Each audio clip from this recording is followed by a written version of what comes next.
Hey everyone, and welcome to Age of Reason. So today I'm going to talk about climate change and specifically about how certain big companies like Exxon and Mobil invest in pseudo-scientific agencies whose aim is to basically disprove the science, perpetuate denial, etc.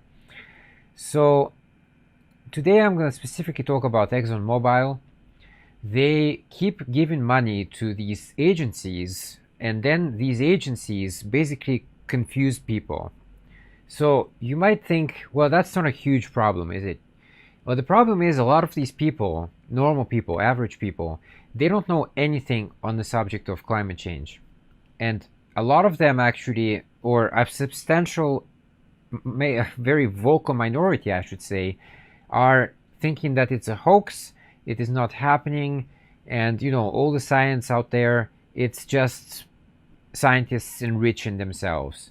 It's funny because I always see CEOs of big companies driving around in expensive cars.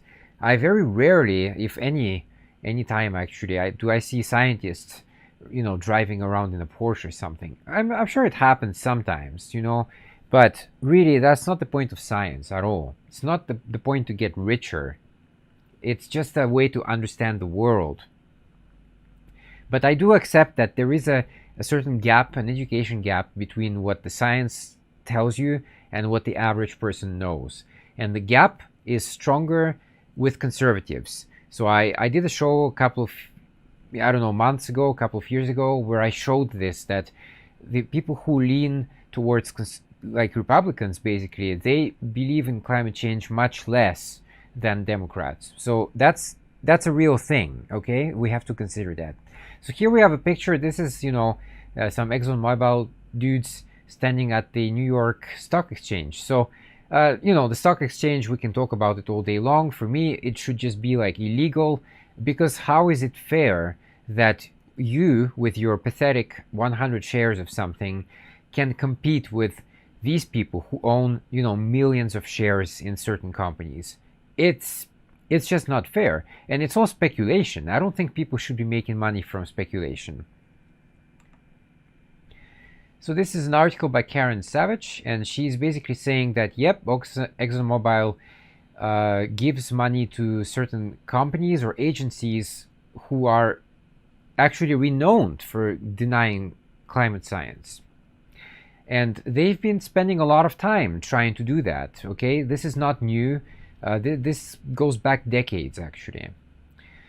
So here, in particular, they focus on a grant of about $60,000 between 2017 and 2018 to the American Council on Science and Health, ACSH. So these type of agencies, they always have some kind of fancy names, okay? Always some kind of, American Company for Progress or whatever. And it's always nonsense, okay? Don't trust these agencies. All these names, just beautiful names, but the reality is they most likely work against the average person, okay?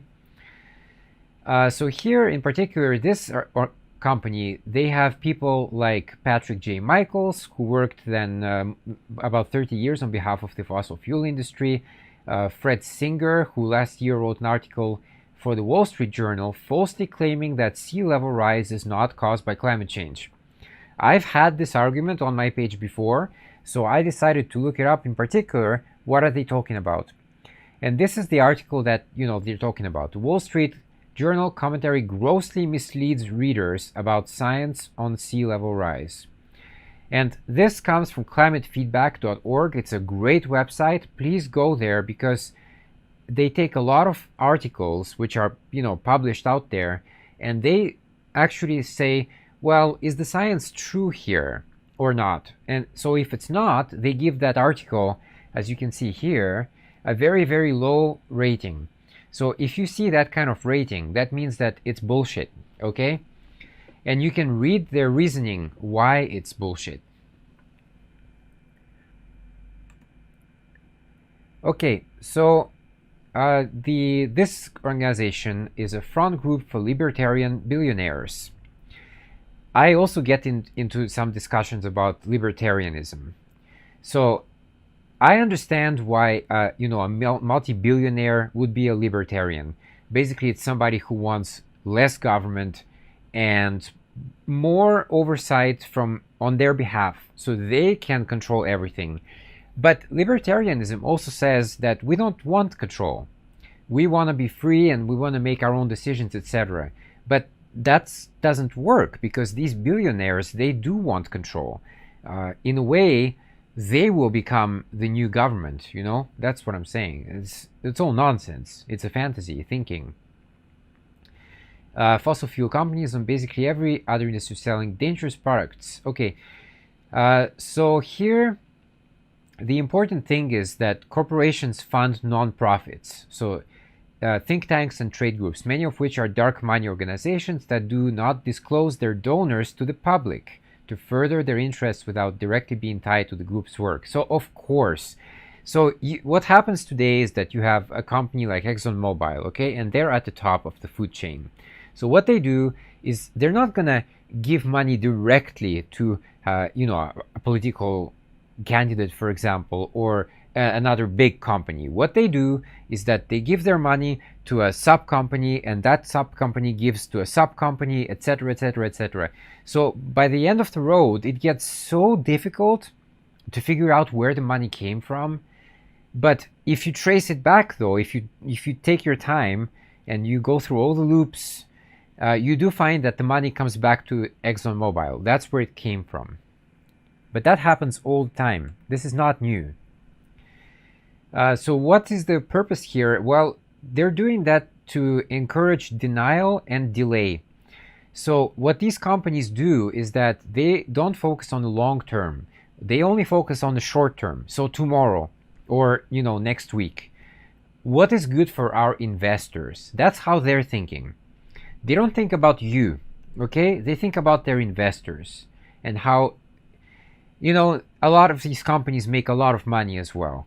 Honestly, if you make $1 billion or if you make $1.1 billion, that's not a huge difference. But they get greedy, that's the thing. So libertarianism as well is very dangerous, because you're placing your faith in people who we know are corrupt and greedy as hell.